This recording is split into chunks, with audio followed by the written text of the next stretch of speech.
Integration by partial fraction.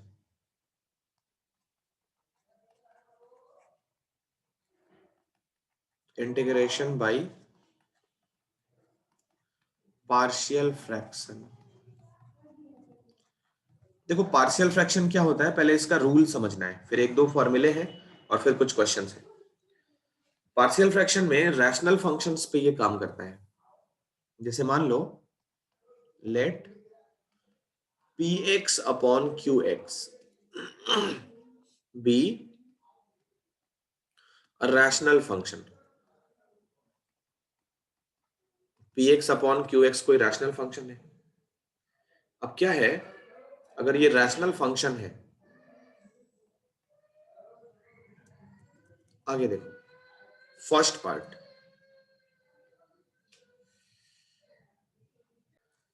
तो चलो if यहां पे px अपॉन qx कोई रैशनल फंक्शन है। अब अगर degree of px is smaller than degree of qx, उस केस में ये जो px अपॉन qx है इसको बोलेंगे प्रॉपर रैशनल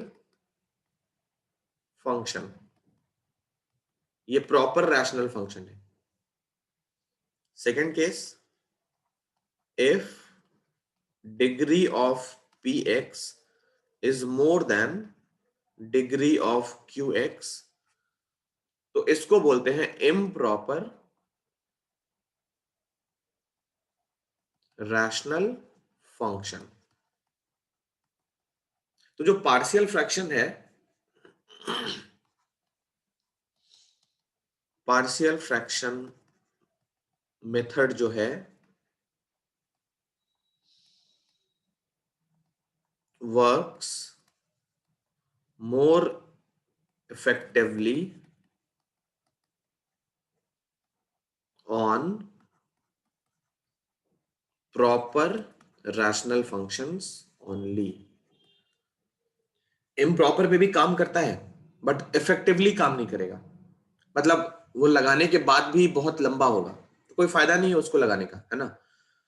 तो प्रॉपर रैशनल फंक्शन अगर हमको मिलता है, ऐसा रैशनल फंक्शन जिसमें degree of px is smaller than degree of qx, अगर इस फॉर्म पे मिलता है तब क्या होगा, रैशनल फंक्शन को पार्शियल फ्रैक्शन से हम बहुत अच्छे से इंटीग्रेट कर सकते हैं।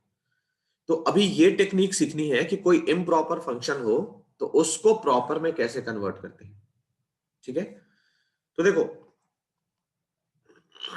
px अपॉन qx, मान लिया ये वाला is an improper rational function. अगर ये इम्प्रॉपर है तो क्या होगा, we divide px by qx using long division method. Long division method आता है सबको? Yes sir. Yes sir. तो लॉन्ग डिवीजन मेथड से डिवाइड करेंगे और उसके बाद px अपॉन qx को लिखेंगे tx plus p1x upon q1x। तो t1x जो होगा वो प्रॉपर हमारा पॉलिनोमियल फंक्शन हो जाएगा। ये क्या होगा, ये हमारा पॉलिनोमियल फंक्शन हो जाएगा। और ये जो p1x अपॉन q1x होगा ये हमारा प्रॉपर रैशनल फंक्शन होगा। Then method of partial fraction can be applied.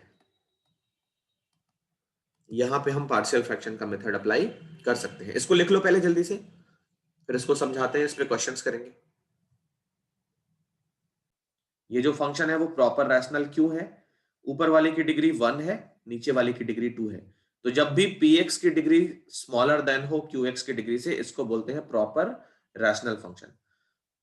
Improper में क्या होता है, न्यूमरेटर की डिग्री बड़ी होती है डिनोमिनेटर की डिग्री से, ऐसा। तो ये होता है इम्प्रॉपर रैशनल फंक्शन। अब जो पार्शियल फ्रैक्शन मेथड है वो मोर इफेक्टिवली किस पे करता है? प्रॉपर रैशनल फंक्शन पे। ठीक है, तो अगर ये मिल जाए तो डायरेक्टली हम पार्शियल फ्रैक्शन का रूल लगाएंगे, रूल अभी बताएंगे थोड़ी देर में। और अगर इम्प्रॉपर मिल जाता है, अगर ये इम्प्रॉपर रैशनल फंक्शन है, तो पहले हम px को डिवाइड करते हैं qx से यूजिंग लॉन्ग डिवीजन मेथड। एक दो क्वेश्चन इस पे भी करेंगे। तो डिवाइड करने के बाद जो क्वोशंट होगा उसको हम tx मान लेंगे, और जो डिविडेंड और रिमाइंडर बचता है, नहीं डिविडेंड नहीं, डिवाइजर और रिमाइंडर बचता है, वो ये दोनों हो जाएंगे। तो ये जो होगा वो प्रॉपर रैशनल फंक्शन होगा। इस पे हम पार्शियल फ्रैक्शन मेथड अप्लाई कर सकते हैं, और जो tx है वो हमारा पॉलिनोमियल फंक्शन होगा, तो वो सिंपली इंटीग्रेट हो जाएगा। तो ये रूल है, इसको कॉपी करना है जल्दी से।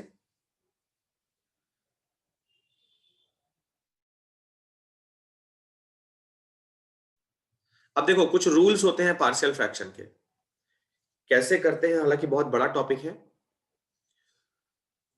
जैसे मान लो एक छोटा सा एग्जांपल बताऊं तुमको, 1/(x-1)/(x-3), इसको हमें पार्शियल फ्रैक्शन बनाना है।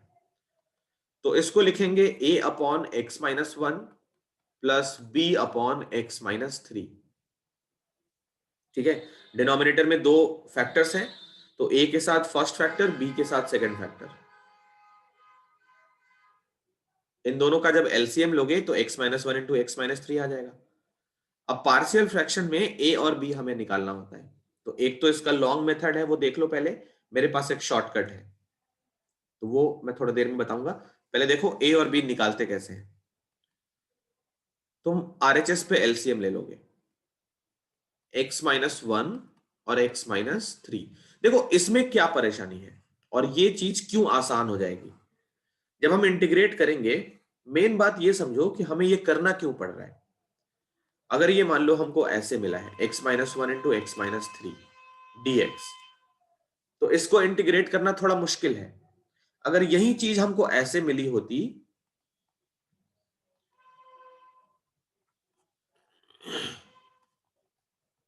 तो इसको इंटीग्रेट करना बहुत इजी है। 3 लगेगा आगे, ये 5 log x-3 बोलो, और ये प्लस c, ये हो गया ना आंसर। तो इस फॉर्म को इंटीग्रेट करना थोड़ा मुश्किल है, और अगर पार्शियल फ्रैक्शन लगा लिया हमने, a और b निकाल लिया, तो इस फॉर्म पे लिख लेंगे और उसके बाद इंटीग्रेट करना बहुत इजी है। तो इसी वजह से हम पार्शियल फ्रैक्शन यूज करते हैं, क्योंकि इंटीग्रेशन कई जगहों पे बहुत इजी हो जाता है, बहुत जल्दी रिजल्ट आ जाता है। समझ आ रही है बात? Yes, sir. तो Yes, इसीलिए sir. इस फॉर्म को हम इस फॉर्म पे लिखना चाहते हैं। अब देखो लिखते कैसे हैं, ए और बी निकालते कैसे हैं। तो आरएचएस पे एलसीएम ले लिया, ए के साथ मल्टीप्लाई कौन करेगा? x-3, और बी के साथ मल्टीप्लाई करेगा x-1। तो ये हो गया ax-3a plus bx-b upon x-1 into x-3, और एलएचएस पे 1/(x-1) और x-3 एज इट इज। देखो ये दोनों कट गए, तो ax प्लस bx और फिर माइनस का 3a माइनस का b इक्वल टू 1 हो गया। अब 1 को लिखोगे 1 इंटू एक्स प्लस 0, क्योंकि इक्वेट करना इजी हो जाएगा। तो x कॉमन करके a प्लस बी, ओ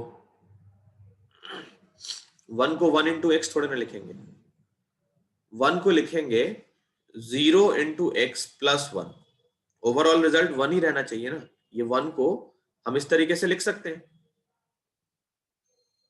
ना, 0 इंटू एक्स प्लस 1 लिख के। Yes, sir. Yes, sir. और फिर इसमें से माइनस कॉमन, तो 3a plus b equal to 0 into x plus 1। Equate करो, तो x का कोएफिशिएंट दोनों साइड से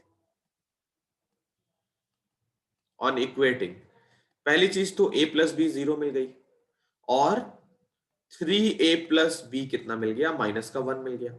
इन दोनों इक्वेशन को सॉल्व करनी है, a और b निकालना है। तो यहां से a equal to minus b, ये मिल गया। a की जगह पे माइनस बी पुट करो, 3 into minus b plus b equal to -1, minus 3b plus b is -2b equal to -1, b equal to 1/2। b 1/2 आ गया तो यहां से a कितना आएगा, माइनस का 1/2। a और b मिल गया।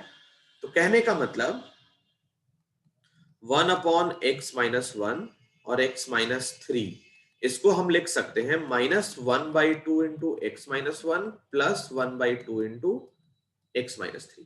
तो और अच्छे से लिखा जाए, 1/2 कॉमन करके 1/x-3 1/x-1, इस तरीके से हम इसको लिख सकते हैं। अब मान लो इसका इंटीग्रेशन होता तो यहां भी इंटीग्रेशन लगा लेते, 1/2 इंटीग्रेशन से बाहर ऐसे होता, 1/2 इंटीग्रेशन से बाहर तो ये हो गया dx/x-3 और dx/x-1।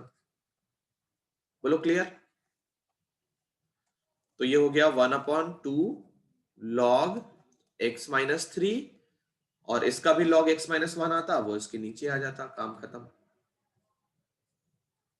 तो पार्शियल फ्रैक्शन काम बहुत आसान कर देता है।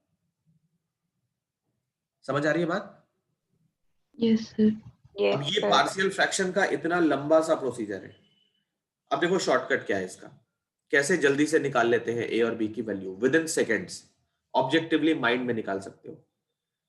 ए और बी पहले इस तरीके से लिख लेना, इसके बाद हम सीधा यहां पहुंच जाएंगे। ये बीच का सारा स्टेप हम बाईपास करेंगे। देखो कैसे, ए और बी निकालने का शॉर्टकट। ए निकालने के लिए जो रूल है वो ये है कि ए के डिनोमिनेटर में जो भी नंबर है x-1 इन टू, जिसको तुम पार्शियली फ्रैक्शन निकाल रहे हो, 1/x-1 इंटू x-3, और इसकी वैल्यू तुम्हें इवेल्युएट करनी है उस नंबर पे जहां पे a का डिनोमिनेटर 0 हो रहा हो, 1 पे। कैलकुलेट करो, कट गया ये 1/1 - 3 कितना आ गया, माइनस का 1/2 हो गया। b का डिनोमिनेटर x-3 इनटू, जिसको तुम पार्शियली फ्रैक्शन निकाल रहे हो, x-1 इंटू x-3, इसको इवेल्युएट करना है उस नंबर पे जहां पे b का डिनोमिनेटर 0 हो रहा है, 3 पे। 3 वाला कट गया, x को 3 पुट किया तो 1/2। अब बोलो कैसा लगा? सर बहुत अच्छा लगा बढ़िया सर। ये है? सर। यूज कर सकते हैं लेकिन अब इसको सर, हाँ चलो अब यही तुम्हारे एनसीईआरटी वाले ना स्कूल में पता नहीं क्या बोलते हैं, आंसर चेक कर लेना इससे। चलो हाँ सर, चेक करने को यूज हो सकता है। आंसर चेक कर लेना। हाँ, अच्छा इसमें एक ठीक है सर, लिमिटेशन, चेक कर लेंगे। इस वाले में एक लिमिटेशन है, इस वाले में एक लिमिटेशन है, वो भी सुन लो। लिमिटेशन ये है कि ए और बी के नीचे लीनियर फैक्टर्स होने चाहिए। ए और बी के नीचे लीनियर फैक्टर्स होने चाहिए। अभी जब हम पार्शियल फ्रैक्शन पढ़ेंगे तो इस टाइप का फॉर्म भी देखेंगे, a/x-1 b/x-1 का होल स्क्वायर। तो इस पे ये काम नहीं करेगा। ए और बी मतलब जितने भी ए बी सी ले रहे हो सबके नीचे अगर लीनियर फैक्टर्स हैं तो ही ये मेथड काम डिग्री करेगा। डिग्री 1 भी होगा डिग्री बस। 1 होनी चाहिए। डिग्री 2-3 के लिए भी है बट वो ज्यादा एडवांस है, उसको छोड़ दो, ठीक है। वो पता लगेगा, वो ही निकालने में बहुत टाइम लग जाएगा। Okay sir. लेकिन वो भी निकालने में कम टाइम लगेगा इसके कंपैरिजन में। जब डिग्री 2 और 3 करेंगे ना तो ये तो और ज्यादा लंबा होता है, तो उसके कंपैरिजन में ये वाला मेथड डिग्री 2-3 का भी जल्दी निकाल लेगा, ठीक है। तो ये कॉपी कर लो जल्दी से। ये मेथड तो बहुत ही मैजिकल है, अगर नीचे क्या है डिग्री 1 का पॉलिनोमियल हो तो। चलो जल्दी से कॉपी करो। पार्शियल फ्रैक्शन हम कैसे अप्लाई करते हैं, कब किस टाइप का फॉर्म होता है, तो पार्शियल फ्रैक्शन में लिखते कैसे हैं। Various forms of partial fraction. ये जो फॉर्म हम लिख रहे हैं ये अज्यूम कर रहे हैं कि जिस फंक्शन को पार्शियली फ्रैक्शन करना है वो प्रॉपर रैशनल फंक्शन हो, प्रॉपर रैशनल फंक्शन हो। मतलब न्यूमरेटर की डिग्री स्मॉलर है डिनोमिनेटर की डिग्री से। तो मान लो ये px plus q upon x minus a into x minus b इस फॉर्म पे है। तो इसको लिखेंगे a upon x minus a plus b upon x minus b. ठीक है। नंबर 2, अगर ये इसका हो p x plus q upon x minus a का होल स्क्वायर, इसका पार्शियल फ्रैक्शन कैसे होगा? तो a upon x minus a b upon x minus a का होल स्क्वायर। थर्ड, अगर p x square plus q x plus r हो, मतलब ऊपर कोई क्वाड्रेटिक फंक्शन हो x का और डिनोमिनेटर पे हो x माइनस ए, एक्स माइनस बी और x माइनस सी, तो ऊपर वाले की डिग्री 2 है, नीचे वाले की डिग्री 3 है, अभी भी प्रॉपर है ये। तो इसको लिखोगे a upon x minus a plus b upon x minus b plus c upon x minus c. Fourth, अगर यही चीज हो p x square plus q x plus r, denominator पे हो x माइनस ए का whole square into x minus b, तो इसको लिखोगे a upon x minus a b upon x minus a whole square और c upon x minus b. Fifth part,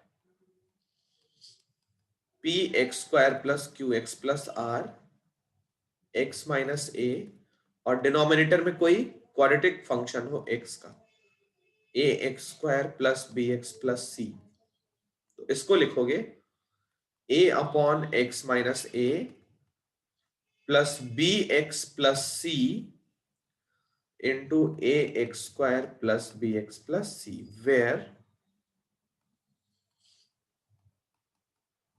A x square plus b x plus c can't be factorized into linear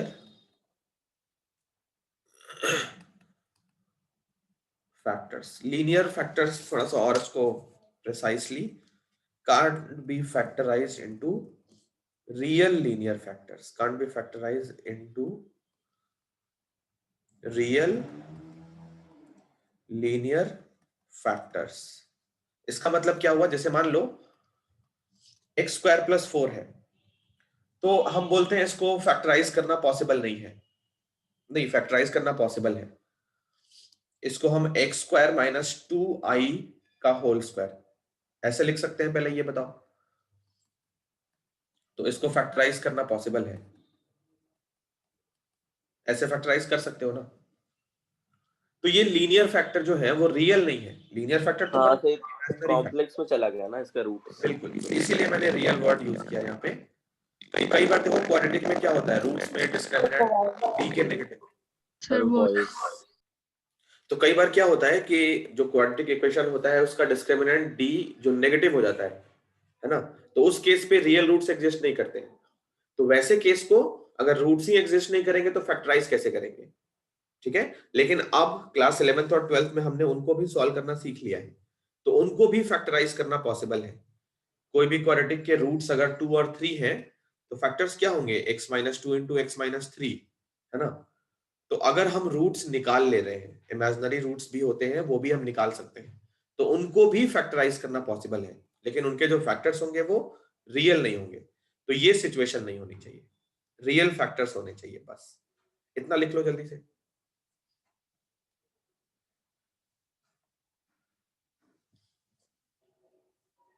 कितने 5 फॉर्मूले कल पढ़ लिए थे, उसमें 2 फॉर्मूले और ऐड करते हैं। सिक्स्थ फॉर्मूला नंबर 6 ये है dx अपॉन ए स्क्वायर माइनस एक्स स्क्वायर, एक मैं करूंगा दूसरा वाला तुम करोगे, और 7th वाला dx upon x square minus a square. कौन सा मैं कर दूं बताओ? एक करूंगा, कोई भी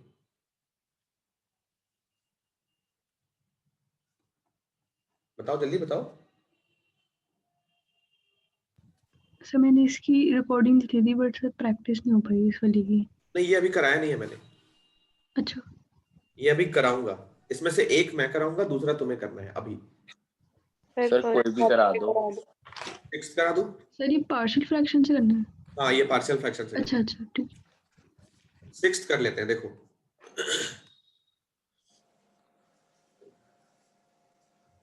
पहले तो इसको क्या लिखोगे, a upon a minus x, पहले इसको फैक्टराइज कर लोगे तो ये हो गया dx upon a minus x into a plus x. Okay, अब इसको लिखना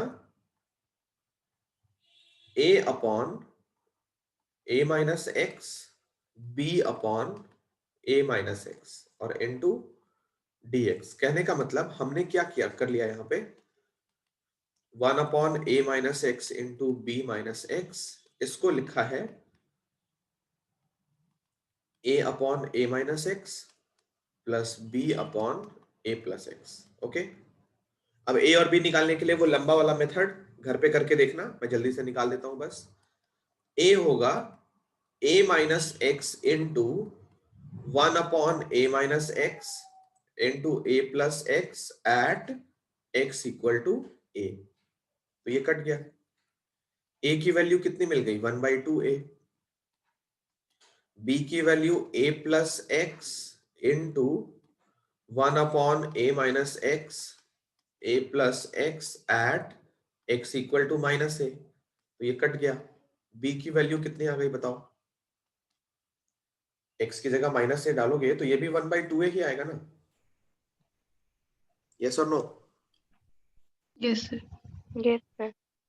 तो a और b दोनों 1/2a आ गए हैं। अब देखो हमारा i कैसे रीराइट करेंगे, a को डालेंगे 1/2a into a minus x, b को डालेंगे 1/2a, अच्छा दोनों माइनस कैसे, b के नीचे 1 प्लस है a प्लस एक्स और इसका ब्रैकेट बाहर हो गया dx।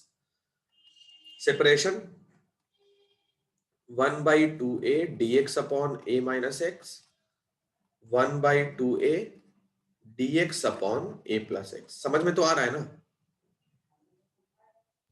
Yes sir. तो ये हो गया 1/2a, इसका इंटीग्रेशन बताओ, log a minus x upon -1, -1 क्यों, x का कोएफिशिएंट नेगेटिव है, plus 1/2a log a plus x और प्लस का c। 1/2a common, 1/2a common, तो ये हो गया log a plus x minus log a minus x plus का c। ठीक है, अब लॉग की प्रॉपर्टी लगा सकते हैं। Very nice. तो ये हो गया log modulus a plus x upon a minus x. और प्लस का c। तो ये हो गया आंसर। समझ आया? ये समझ यस आया? Sir. Yes yes sir. Sir. आप यस सर। और 7th वाला कर लो अभी, 7th वाला करके मुझे रिजल्ट बताना है बस, ठीक है, जल्दी से करो। ठीक है, तो ये होगा आंसर, i इक्वल टू ये वाला आंसर होगा। तो आज यहीं पे रखते हैं, जितना भी पढ़ा है उनको रिवाइज कर लेना, कल मिलेंगे फिर नेक्स्ट क्लास में। तो कल हम पार्शियल फ्रैक्शन के क्वेश्चंस करेंगे और ये कंप्लीट करने के बाद इंटीग्रेशन बाय पार्ट्स में भी चलेंगे। ठीक, तो कल मिलते हैं, जितना भी पढ़ रहे हैं हम लोग उसको रिवाइज करते रहना। Okay okay sir.